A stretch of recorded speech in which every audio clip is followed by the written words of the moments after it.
안녕하십니까. 이번 시간에는 제가 지난 시간에 4개의 영상을 올렸었는데 그 4개의 영상 중에 제가 착오한 부분, 실수한 부분이 있는데 그 착오하고 실수한 부분을 고치는, 정비하는 과정도 있을 것이고요. 복습하는 과정도 있을 것입니다. 그래서 오늘은 복습과 정비입니다. 근데 사람은 확실히 사람이란 언어의 동물인데, 즉 말과 글을 사용하는 동물이지 않습니까? 근데 글 잘 쓰는 것보다는 말 잘하는 것이 더 중요하다고 나는 느낍니다. 물론 이제 글 쓰는 것을 직업인 사람들이야 글을 잘 써야 되겠지만, 우리와 같이 평범한 이런 사람들이 사회생활이나 직장생활하면서 글을 잘 써봐야 별 볼 일 없고, 역시 언변이 좋아야 출세도 하고 성공도 하는 것 같습니다. 나는 내 딴엔 나름 글 좀 쓴다고 자부하지만 언변이 영 신통치 않거든요. 말이 좀 어눌하죠. 말하는 게 어눌하고 언변이 좀 신통치 않아서, 그래서 항상 뭔가 모르게 손해보거나 또는 당했다라는 그런 뭐랄까, 아무튼 좀 어리숙하게 보인다라고 할까, 아무튼 그렇습니다. 유튜브 영상 만들면서도 머릿속에서는 뭔가 맴도는데 말이 꼬이고 그러합니다. 얘기가 지금 3000% 빠지고 있는데요. 조금 전에 녹화를 시작하려고 하면서 준비해둔 멘트가 있었는데 그 멘트가 또 혀가 꼬이면서 잘 안 나오더라고요. 그러니까 말하는 언변이 좋지 않다 보니까. 아무튼 사회생활 멋지게 하려면 글보다는 언변이 좋아야 할 것 같습니다. 자, 그럼 본론에 들어가 보겠습니다. 저는 제가 제일 처음 올린 영상에서 전화번, 전류원, RLC 이 5개 소자를 말씀을 드렸습니다.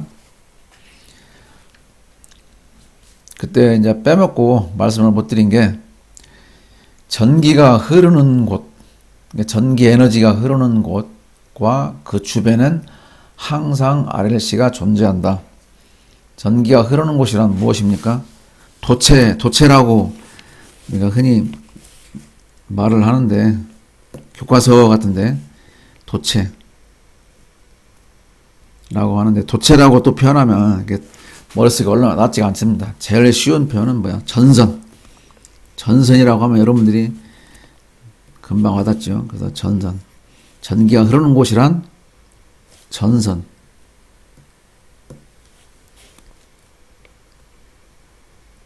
이렇게 생각하시면 됩니다. 그러니까 전기가 흐르는 전선과 그 주변엔 항상 RLC가 존재한다.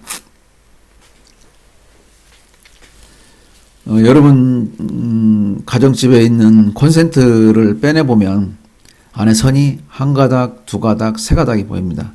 그 중에 한 가닥은 반드시 녹색 선으로 되어 있습니다. 접지선이죠. 녹색 선을 계속 따라서, 아파트 같은 경우는 그 녹색 선을, 예를 들어 20층에 여러분이 사신다고 하면 그 녹색 선을 따라서 19층에서 또 쭉 내려서 또 쭉 거쳐서 저쪽 102동, 103동 지나서 관리사무실 지하에 가보면 이렇게 녹색선은 다 연결되어 있습니다. 연결돼서 그 녹색선이 동막대기 연결돼 가지고 그 동막대기가 땅속에 묻혀 있는 걸 알 수 있습니다. 나머지 두 가닥은 굳이 빨간색이나 청색이 아니어도 어떤 경우는 황색, 검정색, 그다음에 백색, 검정색 이런 식으로 되고, 어쨌거나 나머지 두 가닥이 있는데요. 그 콘센트에다가 그 코드를 꽂으면, 예를 들어서 선풍기를 꽂았다고 합시다. 그럼 선풍기에 실질적으로 전기를 흘려보내는 것은 나머지 두 가닥에서, 여기서는 빨간색과 청색을 통해서 그 선풍기에 전기가 흘러 들어가는 거죠. 이 접지선인 녹색에 전기가 흐르면 큰일 납니다. 누전이죠, 누전. 누전이 돼가지고 화재 위험, 감전의 위험이 있게 되는 거죠. 그러니까 정상적이라고 하면 녹색선을 제외한 나머지 두 가닥으로 전기가 흘러서 선풍기가 돌아가는 겁니다. 이때 이렇게 선풍기가 돌아가고 있을 때 이 선과 이 선 사이에 커패시턴스 C가 존재하고, 이 선과 이렇게 파란색 선과 녹색 선 사이에도 커패시턴스 C가 존재하고, 빨간색 선과 녹색 선 사이에도 커패시턴스 C가 존재한다. 그럽니다. 즉 전기가 흐르는 곳과 그 주변에 항상 RLC가 존재한다. RLC가 존재한다. 여기서 한 가지 그 의문점이 생깁니다. 의문점이. 내가 제일 첫 번 영상에 올렸을 때 은박지 설명을 했습니다. 은박지 두 장을 가지고 이렇게 해서 해놓고 이 사이에다가 A4 용지, 이 가운데가 A4 용지를 집어넣으면 넣고서 이렇게 해서 건전지를 은박지 은박지 양쪽에 선을 대서 건전지를 연결해 가지고 전기를 통해 주면 이 두 장의 은박지에 이놈과 이놈 사이에 전하가 축적이 된다 이거죠. 이쪽에는 양의 전하 플러스, 이쪽에는 음전하가 축적이 되겠죠. 이렇게. 그럴 경우에 커패시턴스 C가 형성된다라고 설명을 드렸습니다. 자, 그러면 여기서는 이 경우에 봅시다. 이 경우에 보면 청색선과 녹색선 사이에 어차피 접지선에는 전기가 안 흐르니까, 그리고 전기의 흐름이란 그 전자의 흐름이니까 어쨌거나 선풍기를 꽂으면 이 두 가닥엔 전자가 이렇게 흘러가겠죠. 아니면 뭐 이렇게 흘러가든 어쨌거나 전자가 이렇게 흘러갈 겁니다. 이 청색선에 전자가 흘러가니까 녹색선에 양의 전하가 형성될 수 있잖아요. 그죠? 가까이 있으니까, 바로 옆에 같이 지나가니까. 그럴 경우는 커패시턴스 이것처럼 커패시턴스 C가 존재한다라고 하면 이해가 됩니다. 마찬가지로 적색선과 녹색선 사이에도 커패시턴스 C가 존재한다라고 하면 그것도 이해가 되는데, 이 적색선과 청색선에 전자가 흘러가고 있는데, 이렇게 흘러가고 있는데, 어떻게 이 적색선과 청색선 사이에 커패시턴스 C가 존재할 수 있는가? 라는 의문점이 생깁니다. 그래서 나도 그 의문점을 가지고 저 책 뒤져보고 뭐 공부해봤는데 그에 대한 설명을 하는 건 없더라고요. 근데 과학자들, 교수들 얘기로는 분명히 이 선과 이 선 사이에도 커패시턴스 C가 존재한다고 이야기를 합니다. 그 사람들이 그 멍청이는 아닐 것이고 다 어떤 연구하고 실험에 의해서 나온 것일 텐데, 그래서 그냥 그대로 나는 받아들이겠습니다. 더 이상 뭐 계속 의문점 가지고 이것저것 뒤져봐야 나만 피곤하고, 어쨌거나 중요한 것은 전기가 흐르는 곳과 그 주변에는 항상 RLC가 존재한다.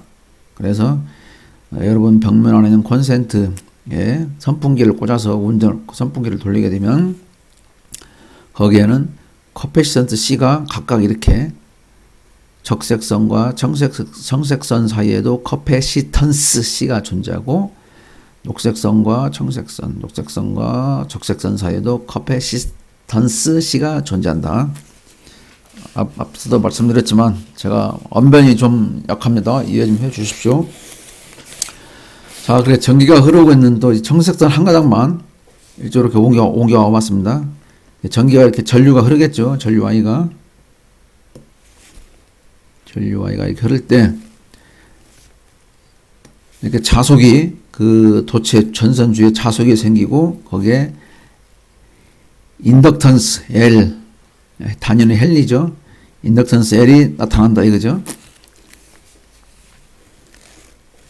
전기가 흐르는 곳과 그 주변에는 항상 RLC가 존재한다. 그래서 이 파란색 선 주위에 L이 존재하게 되는 거고, 마찬가지로 빨간색 선 주위에도 전기가 흐르니까 L이 존재하게 되는 겁니다. 이렇게 선이 한 가닥 그냥 쭉 뻗어있는 경우에는 그 L 값이 크질 않습니다. 아주 작습니다.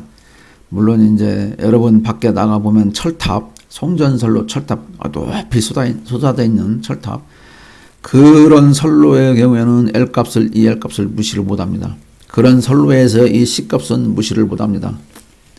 그런데 여러분 가정집 벽면 안에 들어있는 선들, 콘센트를 빼내고 나서 보면 벽면 안에 선이 들어있죠.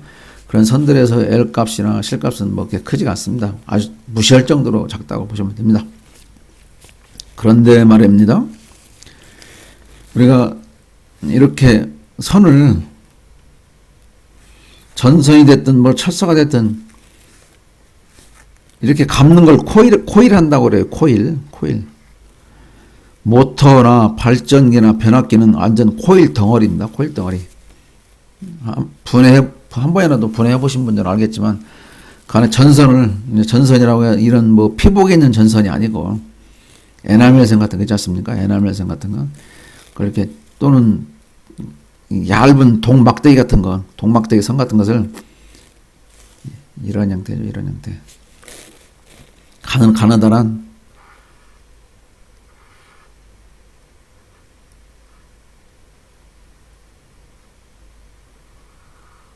이런 그 막대기 형태로 되는 그 뭐지 육면체라고 하나요? 사각형 형태라고 하나요? 육면체라고 하나? 이런 형태로 되어 있는 가느다란 그 동 막대기 같은 걸 이렇게 코일 형태로 쭉 감으는, 아니면 아주 가느다란 철사 굵기만한 그 동선을 감아놨거나 그렇습니다.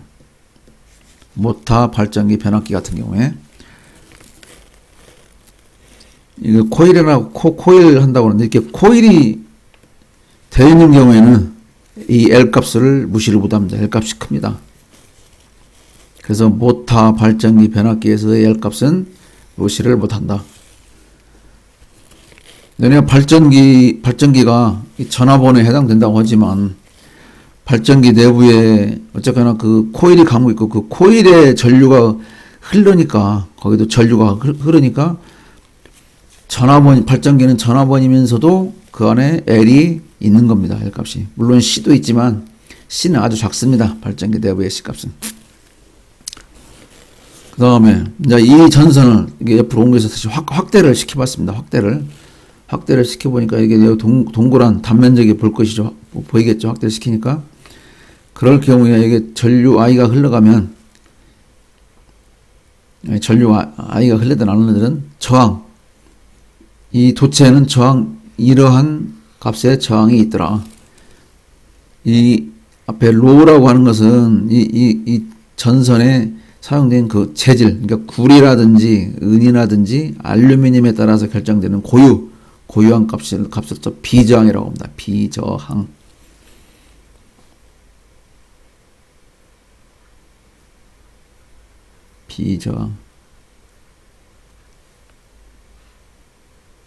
그래서 이 비저항 값은 과학자들이 연구를 해서 실험에 의해서 정해놨습니다. 그 값은 정해진 값으로.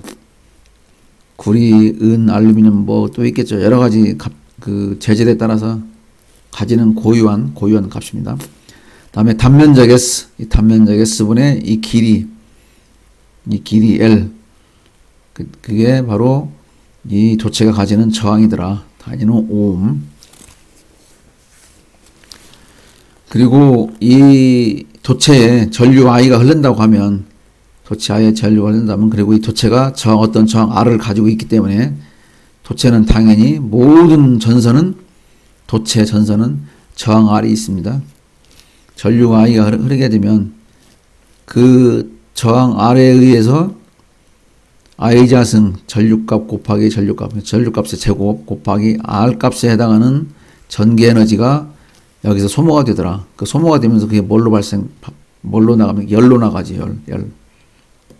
전기 에너지가 소모가 거기에 되면서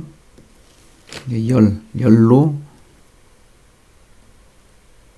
공기 중으로 그 열이 나가는 겁니다.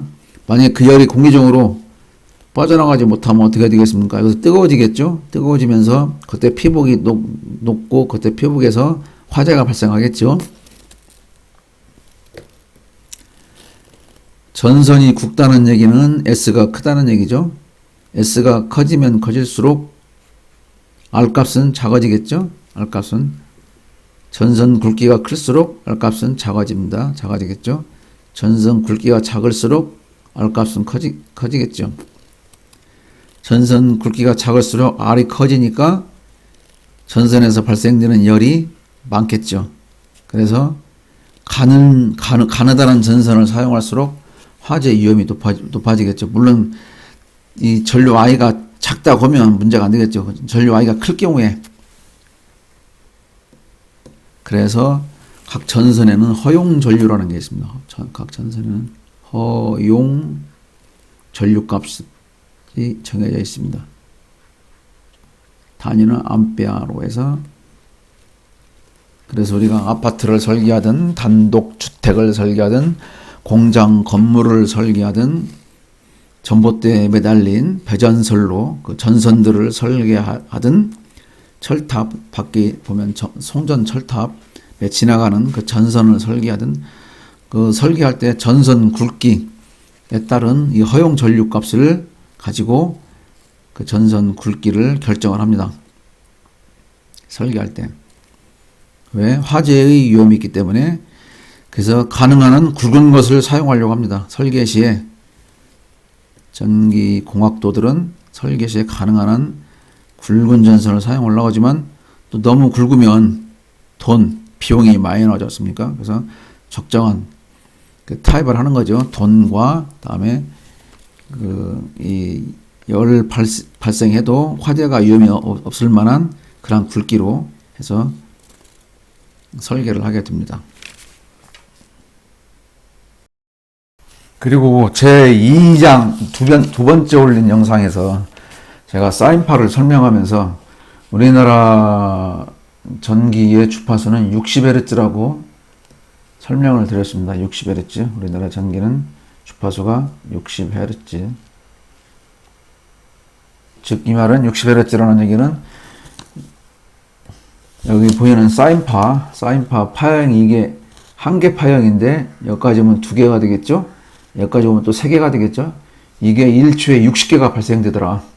그래서 60Hz라고 하는 것인데, 그러면은 여기서 여기까지의 시간은 얼마일 여기서부터 여기까지의 시간은 얼마일 것인가? 60분의 1초가 되겠죠? 그죠?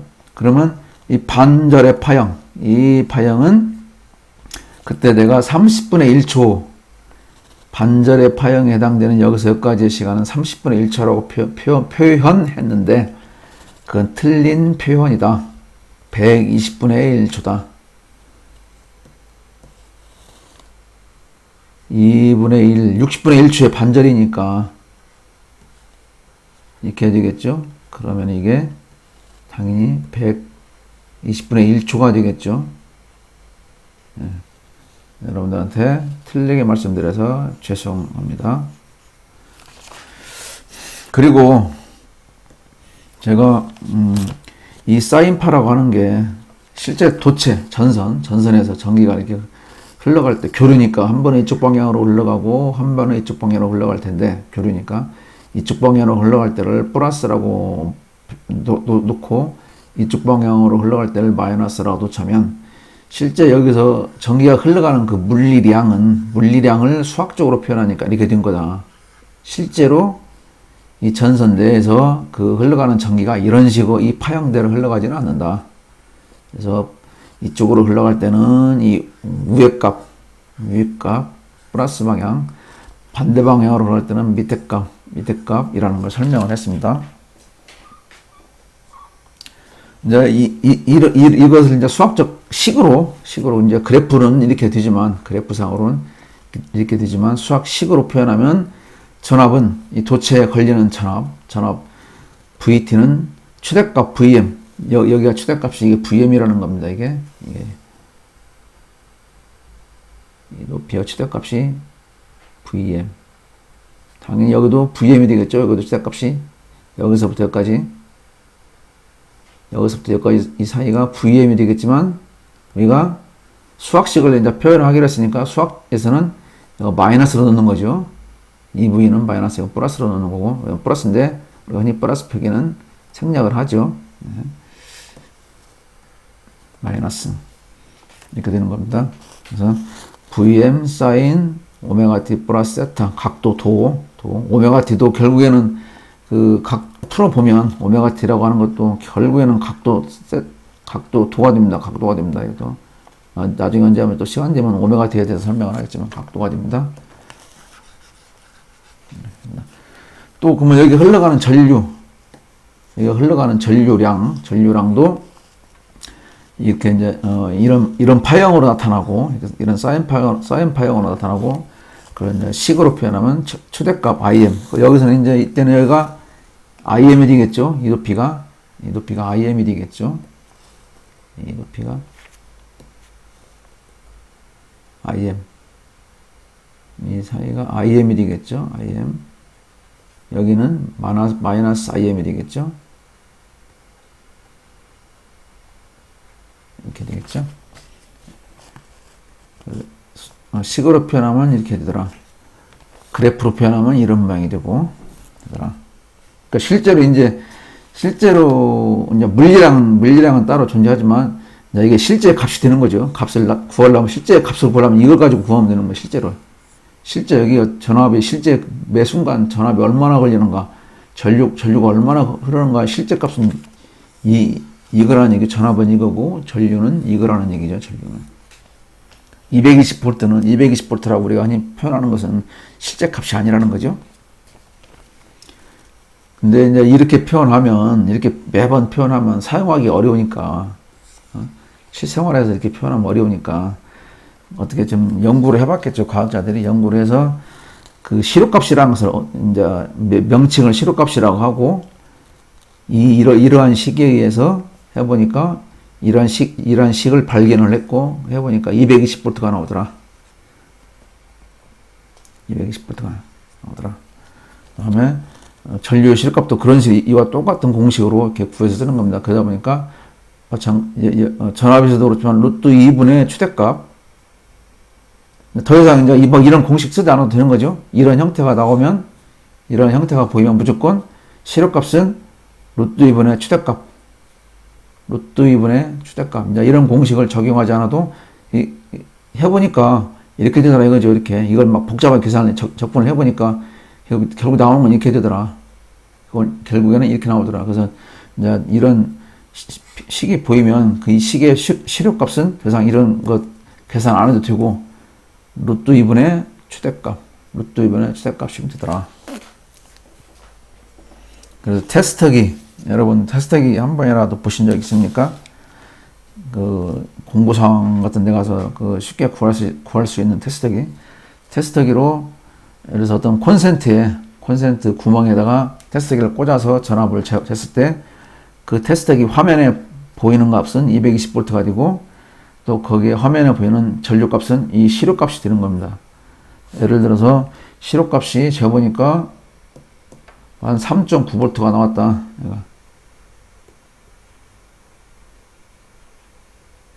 그러면 그때 그 전류의 최대값은 루트 2 곱하기 3.2 하면 되겠죠. IM은 3.9 곱하기 루트 2가 되겠죠. 그때 이제 이 값이 되는 거죠. 이 높이 값이, 여기서 여기까지 높이 값이 되는 거죠. 전력의 공식은 V 곱하기 I입니다. 실제 값이 V, 그러니까 시간에 따라 변하는 그 값, V 값, 실제 값이고, 이 IT도 실제 값이니까 그냥 바로 곱하면, 그러니까 이거하고 이걸 바로 이렇게 곱하면 그게 실제 전력 값이 되는 겁니다. 실제 전력 값. 그래서 VT 곱하기 IT는 해보면 V하고 M 앞으로 빠지고, 사인 오메가 T 플러스 세타 곱하기 사인 오메가 T 플러스 알파. 이게 실제의 전력 값이 되는 겁니다. 그러니까. 그러면 이것은 사인파 형태잖아요. 결국엔 이런 사인파 형태니까 이것도 표현하기가 어렵지 않습니까? 사인파 형태로 매번 이 전력값을 어떻게 표현합니까? 어떻게 하느냐? 평균치를 갖고 쓰는 겁니다. 그 평균치. 모든 함수, 수학에 존재하는 모든 함수의 평균치는 어떻게 구하느냐? 이 공식을 쓰면 돼요. 이 함수, 뭐 사인파가 아니라도 다른 모든 어떤 함수라고 해도 한 주기 동안 주기를 가진 함수, 어떤 주기성을 이런 주기적으로 변하는 함수의 평균치는 어디서부터 어디까지? 0부터 한 주기까지 적분을 한 후 주기로 나눠주면 된다. 그게 바로 평균치더라. 주기성을 가지는 모든 함수에 대한 평균치는 이런 식으로 구하겠습니다. 하는데, 그래서 이 놈을 여기다 대입하는 거죠. 여기다 넣는 거죠. 넣어서 해보면 이렇게 나옵니다. 이렇게 나오는데, 파이는 뭐냐? 파이는 상수입니다. 변수가 아니고 상수입니다. 상수. 파이는, 이게 VT라고 합시다. 여기 보이는 이 VT. 파형을 할 때 그려놨다. 이게 파형이라고 합시다. VT 파형. 그러면은, 실제 전류는 이렇게 똑같이 여기하고 이렇게 같이 겹쳐서 흘러가는 경우 순수하게 저항만 있으면 그 회로에 저항만 있으면 똑같이 파형이 겹쳐서 이렇게 갑니다. 이렇게. 근데 실제로 모든 회로에 아까 앞서도 말했던 전기가 흘러가는 모든 곳에는 뭐가 RLC가 존재한다고 했으니까 R만 있을 수는 없습니다. 전기장 R만 있을 수는 없기 때문에 L이나 C가 존재하면 항상 언제나 실제 흘러가는 전류하고 전압하고 이렇게 차이가 생깁니다. 이렇게.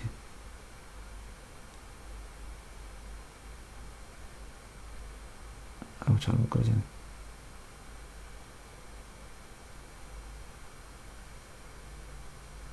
이렇게.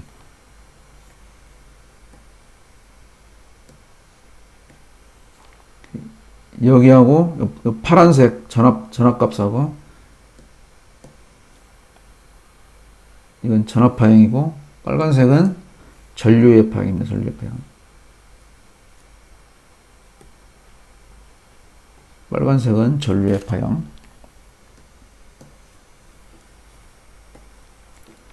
이 파란색과 빨간색 그 차이, 그게 바로 저기입니다. 차이가 그 각도 파이입니다. 파이.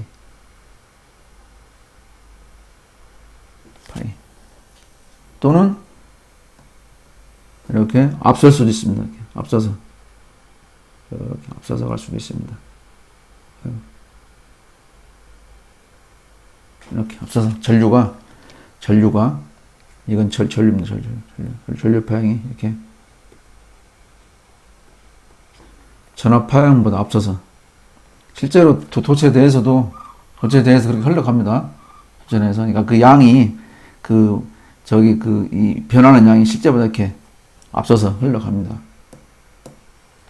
또는 뒤지거나 앞서거나 이렇게 이 값이 파이라고 합니다. 파이. 각도로 환산하면 시간이 물론 이제 시간축이지만 그걸 각도로 환산하면 이렇게 각도가 차이가 나더라 이거죠. 또는 이렇게 뒤지는 각도 또는 앞서는 각도. 이게 그걸 말합니다. 이 파이라고 하는 게 그걸 말합니다. 파이. 이 파이는 변수가 아니라 상수입니다. 딱 정해진 각도가 있습니다. 그래서 이 평균치를 구해보면 이렇게 적분을 해보면 결국에는 여기 V는 시료값입니다. 시료값, I 시료값, V 시료값. 이 공식에 의해서 나온 시료값. 그러니까 220V나 3.9V가 되겠죠. 그 다음에 이거와의 파형의 유상차, 여기 유상차. 각도. 유상차가 뭐 다른 의미가 아니라 각도의 차이를 유상차라고 합니다. 유상차. 어렵게 느껴지는데. 거기다가 코사인 파이, 그 차의 코사인 파이. 이 값이 나오더라. 유전력이. 그리고 이제 제 세 번째 올림 영상에서 발전기. 여러분 아파트 사시는 분들, 아파트에 관리사무실 지하에 가면 비상 발전기가 있습니다. 그 비상 발전기는 모두 우리나라에 존재하는 그 모든 아파트 비상 발전기의 전압은 3상이니까 그 발전기 출력단자가 3개 있습니다. 하나, 둘, 3개. 그 명칭을 A, B, C라고 하겠습니다. 그래서 테스트기, 아까 말씀드린 공무상에서 구하는 그 테스트기 갖다가 A하고 B, 테스트기로 전압을 재보면 VAB, 그 다음에 또 B하고 C 전압을 재보면 VBC, C하고 A, VBC 전압을 재보면 380V가 테스터기 화면상에 표시가 됩니다. 시로치가 뜨는 거죠. 시로치 380V. 이거의 최대값은, 그 파형의 최대값은 얼마가 되겠습니까? 루트 2로 곱하면 되겠죠? 여러분들이 그런 계산해 보십시오.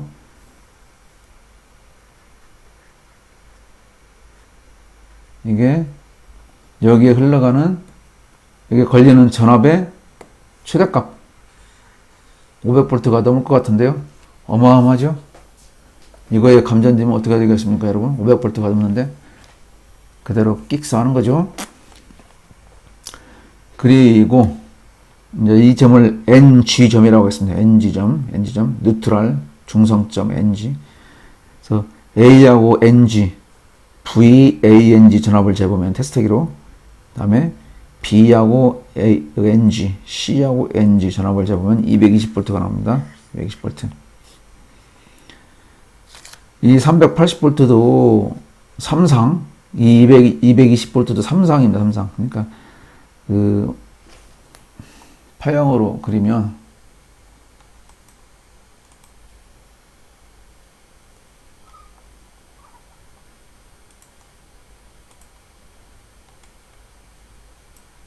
이렇게 파형 그러니까 이 380V에 대한 오시로 속보를 걸어서 파형을 이렇게 그려보면 이게 이제 앞에 게 VAB, 여기 이게 VAB, 다음에 이게 VBC, 빨간 게 VBC, 파란 게 VCA라고 하면 이런 식으로 이렇게 이게 그려집니다. 시간차는 180분의 1초, 180분의 1초, 각도로 표시하면 120도 차, 240도 차, 이런 식으로 이렇게.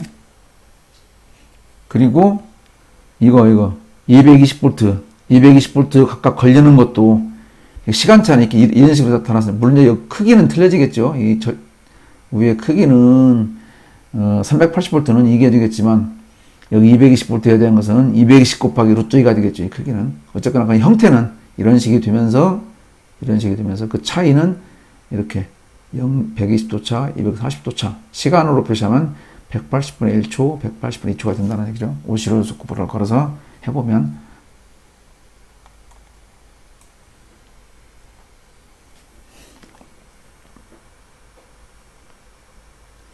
그러니까 3상 220이 여기서 나옵니다. 3상 220이 이 내부에는 존재하는 거죠. 내부에는 존재하지만 우리가 선을 이제 이 비상발전기에서 예를 들어서 이게 이제 모다, 여러분 모다 있습니다. 모다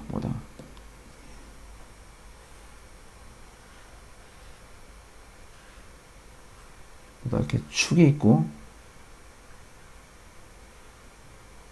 회전자가 축에 달려있죠. 이게 회전자가 삐르르 돌면 축도 같이 빙그르르 돌겠죠. 이제 이 내부에 고정자의 권선이 코일이 이렇게 감겨 있다고 그랬죠. 이렇게 코일이 이제 눈에는 이 겉에서는 안 보이지만 이렇게 이런 식으로 이렇게 쭉 이렇게 감겨 있다고 그랬죠. 코일이. 그리고 단자 박스에 실제로는 이 단자 박스에 보면 선이 6가닥이 나와 있습니다. 6가닥이. 하나, 둘, 셋, 넷, 다섯, 여섯. 단자 박스에 실제 여러분 선이 6가닥이 나와 있습니다. 6가닥. 그래서 거기에 자세히 보시면 U, V, W, X, Y, Z라고 그 선에 써 있습니다. 이런 식으로. 그래서 U선을 따라가다 보면, U선을 이렇게 쭉 따라가다 보면, U라고 써 있는 선을 쭉 따라가서 나중에 가다 보면, 뭐하고 만나느냐? X하고 만납니다. X. 이거 X입니다. X. 이 지점이 X. 다음에, V라고 써 있는 선을 쭉 따라가다 보면, 어디서 만나느냐? 쭉 따라가다 보면은, Y. 여기가 Y하고 만나, Y. 다음에, W라고 써있는 선을 쭉 안에 내부를 쭉 따라서 코일 감긴 걸 따라다 보면 Z. 여기가 Z입니다, Z. 여기가 Z.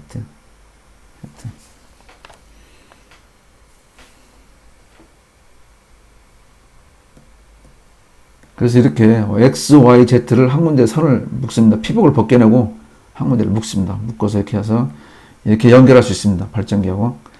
그러면 연결할 때 이 선 발전기에서부터 이 모다까지 예를 들어서 이 모다가 엘리베이터실, 그 109동 엘리베이터실, 옥상 엘리베이터실에 있다고 합시다. 그건 그 관리사무실, 지하실 거기서부터 선이 이렇게 쭉 가야 되는데 109동 옥상까지 이 선은 몇 볼트 선으로 갑니까? 380볼트 선으로 가죠.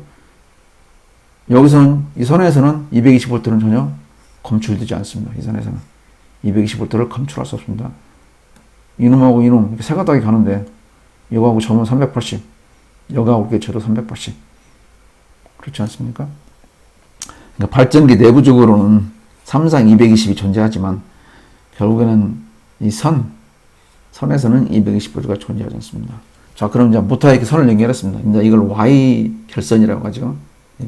Y 형태로 되어 있다. 그래서 Y 결선이라고 하는데 여기서 당연히 A, B 전압이 380볼트니까 U하고 V제도 380볼트가 나오겠죠. 그죠? 다음에 B, C를 재도 380볼트니까 V하고 W 전압을 재도 380볼트가 나오겠죠. 380볼트. 다음에 U하고 W도 380볼트가 나오겠죠. 그러면 여기 이 점 X, Y, Z를 한 군데 묶은 점을 NM이라고 합시다. 뉴트럴, 모다니까 모다의 뉴트럴 점에서 NM이라고 합시다. 이 점의 명칭을 NM이라고 합시다. 그러면 V하고 NM을 재면 몇 볼트가 나올 거예요? 220이 나옵니다. 220볼트. U하고 여기 이 점을 재보면 220볼트가 나옵니다. 다음에 여기하고 이렇게 전압을 재봐도 220볼트가 나옵니다. 그럼 모다 내부적으로 보면 삼상 220볼트가 존재하죠. 그렇지만 외부에서 보면 삼상 220은 존재하지 않습니다. 모다 내부에서는 삼상 220이 존재해서 아까 그런 파형, 아까 내가 조금 전에 보인 그런 파형 오실로스코프가 오실로스코프를 이렇게 갖다 놓고 있다 이렇게 걸고 이렇게 걸어서 재보면 이렇게 서로 차이 안 나는 380볼트가 존재하는, 220볼트가 존재하는 겁니다.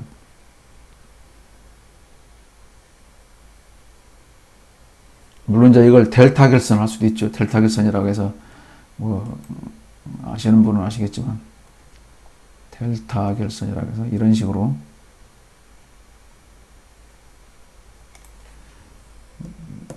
이렇게 델타 결선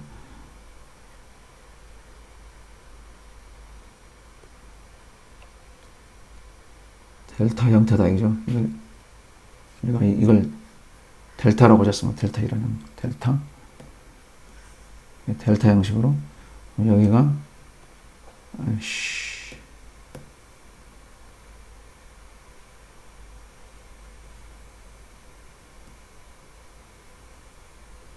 U V W X Y Z 이렇게 여기다가 연결하는 겁니다. 이렇게 선을 이렇게 연결하는 겁니다. 이 경우에는 이 코일에 380볼트가 다 걸리는 겁니다. 여기서는 이 코일에 220볼트만 걸렸지만 이 경우에는 380볼트가 다 걸리죠. 여기도 380볼트가 걸리는 거죠. 이것도 380볼트가 걸리는 거고요. 그래서 모다 명판을 잘 보시고 결선할 때는 모다 명판에 써 있습니다.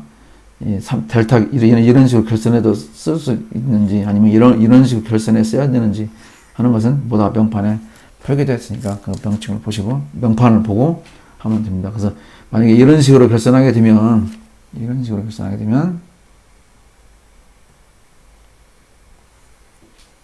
삼상 220이 모다 내부에는 존재하는 거죠.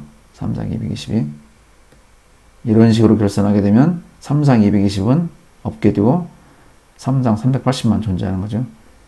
이렇게 연결해도 그러면 이 델타 결선에서 이 발전기 연결했다고 했을 때 그때 발전기에는 삼상 380도 존재하지만 삼상 220도 내부에는 존재한다라고 하는 것. 그때 그 세 번째 강의에서 그 점을 제가 빼먹었습니다. 자, 이상으로 복습과 부족했던 점을 채워졌습니다. 끝까지 시청해 주셔서 감사합니다.